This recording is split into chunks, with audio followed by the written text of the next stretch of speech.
Welcome to Executive Leaders Radio, your spot in the corner office, the radio show where executives share their secrets to success.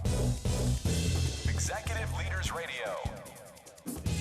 You're listening to Executive Leaders Radio. This is your host, Herb Cohen, with my co-host, Jim Wilson, Newmark, Terry O'Connell and Company, Caleb Hoppus, Hanlon, Matthew Shapiro, Obermeyer, Kim Arnold, Meridian Bank, and Nick Buckley, Brown & Brown. Matthew, could you give us a rundown on who we have on the air today, please? Sure can, Herb. We have a great show coming. We're starting off with Ryan Walter, who's the Managing Director of Pro CFO Partners. Then we have Jill Michael, who's the CEO and co-founder of Kith & Kin. We're following that with John Shegda, the CEO of KMM Group. And we're wrapping up today with Martha Sharkey, the founder and CEO of Today is a Good Day.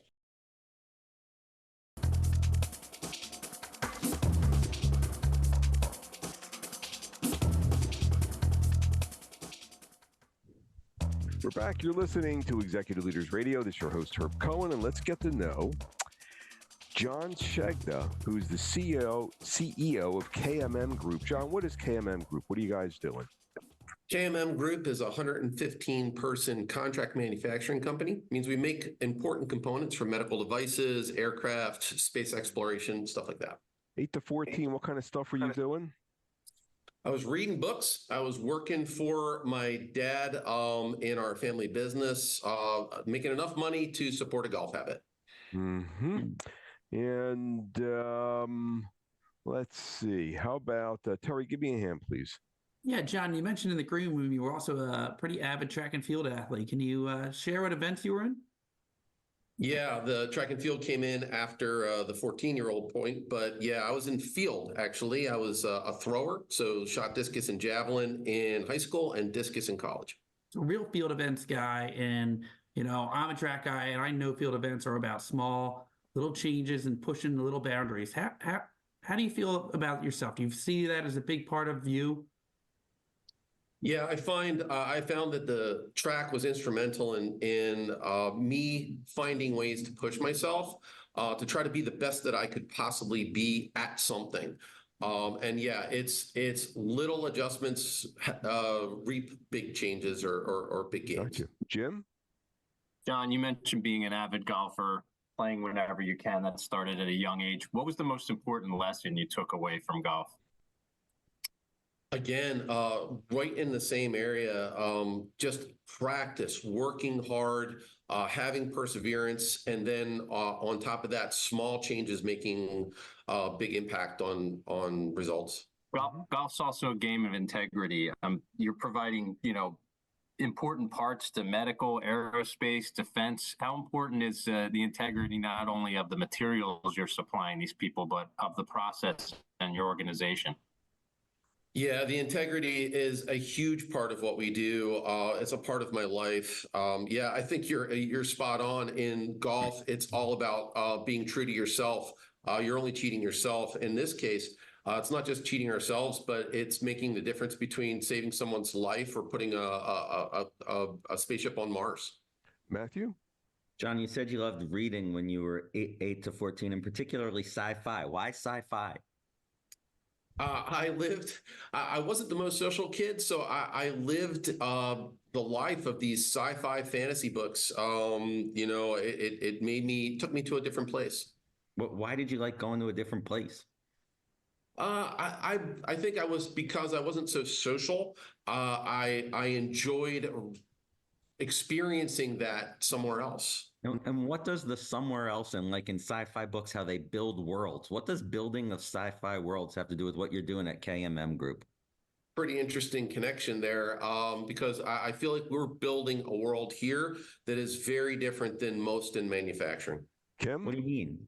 Oop. Kim, John, all these solitary practices where you're creating your individual excellence, what inspired you or influenced you to be able to lead a team? I started to realize that what came out of in 2008, I started learning something about myself, and what I brought, the excellence piece of the work that I do. I wanted to not only take that along, but also influence people to think differently about their lives. Caleb? John, you said you felt like an only child, but you weren't. You had a brother that was 12 years older than you. It Right. seems like maybe you missed out on that. Does that have anything to do with your relationships nowadays? Yeah, I feel like I did miss out on having an older brother because he was out of the house by the time I was 6 years old.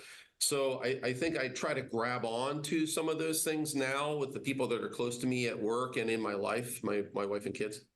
So you don't take work relationships for granted. Some people say, hey, they're not my family. They're just my coworkers, my employees. It's not like that for you? I like to look at our work as a team, but a very, very close one. And yes, some of them have come with me through my life. Nick? Yeah, John, I read in your bio that you just ran your first marathon in 2023. Tell us about that. And what's it have to do with what you're doing now? Yeah. I did. It was, again, talk about individual achievement there, hard training. The marathon itself, it was the wall at 20 miles absolutely exists. I hit it, and it was another round of perseverance and just gritting it through. What's hitting that wall have to do with building this business? In business, you are running into walls all the time, and it's just finding a way to have the perseverance in order to get by them. Gotcha. Martha? Well, you had mentioned before that you're second generation in this role, and it's the only gig you've ever had. How has that impacted you as you looked at your career and the path in life? It is. I'm a second generation family business owner. It's the only job I've ever had. My wife says it's the reason that I'm such a nice guy. I've never had a boss that's stood over me, except my father. I feel like I have the opportunity to provide that guidance that was given to me by my dad to my employees as well, to try to coach them through their lives. Sounds to me like you're being the older brother for your teammates. Jill? So, John, what happened in 2008 that changed the way you view the world? In 2008, I was burning out as an owner of the company. I was throwing a lot of hours, 15 hours a day at what I was doing. At that time, I engaged with a business coach that made me start thinking about what was important in life, not necessarily how much money that I was to make. And that changed my perspective on everything. Changed my perspective on my life and my business. Matthew? Yeah, John, earlier when we were talking about sci-fi and building worlds, and it seems to me when you look at different sci-fi series and books, one of the things that distinguishes the good from the bad is how detailed and perfect the worlds are in the great ones. So tell me, what's the connection in your childhood of sci-fi and building perfect worlds to the fact that you're now building components in like planes and space exploration parts and medical devices where you have to be perfect, I'm assuming? Yeah, it's dual. It's almost a dual purpose there. Not only the perfection of the work that we do, and to that, the individual work that I did in the field events and golf taught me to be really, really good at what we do here. However, we're building an ecosystem and a world here within our company where people can make something of themselves and grab onto it and make their life about something that's important to them. And I like to think that the world that we're building within the company is different and more perfect than we can find in other places. Why is that important to you, John? It's my influence on our people. It's what my goal is. The important thing in my life is I started to realize that too many people were mailing it in. You go into work, you're doing it for a paycheck, and you're going home and living life outside of that. But we spend way too many hours at work to have that be the only reason to make a paycheck. So for me, it's turning the light bulb on for people to make them want to get more out of their life at work and connect it to something that's important in their lives. What are you talking about? Tell me more.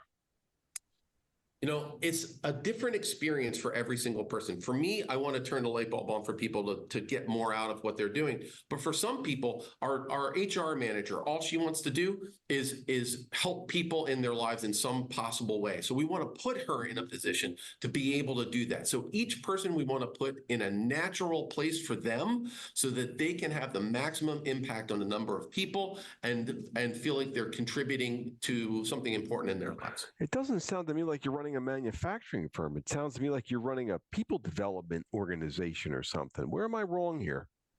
No, we're both, right? We're trying to develop our people, but we're also, like I said, we're making components that are going into people's brains and saving lives. Yeah, it sounds like you really, really, really care about developing your people as a first priority, let alone making accurate manufacturing things. What's the website address for this organization known as KMM Group? It is kmmgrp.com. Give me that one more time. That's kmmgrp.com.